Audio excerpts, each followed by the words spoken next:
સુરત શહેરના યોગી ચોક અને સાવલિયા સર્કલ વિસ્તારમાં છેલ્લા 15-20 દિવસથી પીવાના પાણીની જગ્યાએ દૂષિત પાણી મહાનગરપાલિકા દ્વારા પૂરું પાડવામાં આવી રહ્યું છે। બહેનોએ અમને પાણી પણ સંગ્રહ કરેલું હતું, બતાવ્યું એકદમ ડોળું પાણી, એનું કલર પણ કાળો હતો અને સખત દુર્ગંધ મારતું પાણી આવે છે, જેના કારણે ઝાડા ઉલટીના કેસો વધી ગયા છે। ઘણા બધા લોકોએ તો હોસ્પિટલમાં સારવાર લેવા જવું પડ્યું છે અને આટલા દિવસથી આ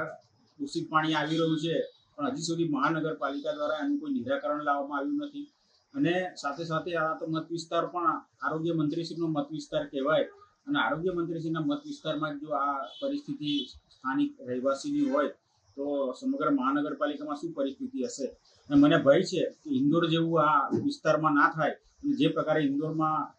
લગભગ 25 થી 30 લોકોના મૃત્યુ આ દૂષિત પાણી પીવાના કારણે થયા હતા, એવી ઘટના ના બને એના માટે હું કમિશનર શ્રી અને આરોગ્ય વિભાગ મહાનગરપાલિકાને વિનંતી કરું છું કે તાકીદે પગલાં ભરીને આ દૂષિત પાણી આવતું બંધ કરે અને લોકોની આરોગ્યમાં સુખાકારી વધે એવા પગલાં લે એવી મારા તરફથી પણ વિનંતી છે। અને આવનારા દિવસોમાં જ્યારે વિધાનસભા સત્ર પણ શરૂ થઈ રહ્યું હોય ત્યારે આ પ્રશ્ન અમે વિધાનસભામાં પણ લઈને જઈશું અને મહાનગરપાલિકા પાસે એનો જવાબ પણ અમે માગીશું।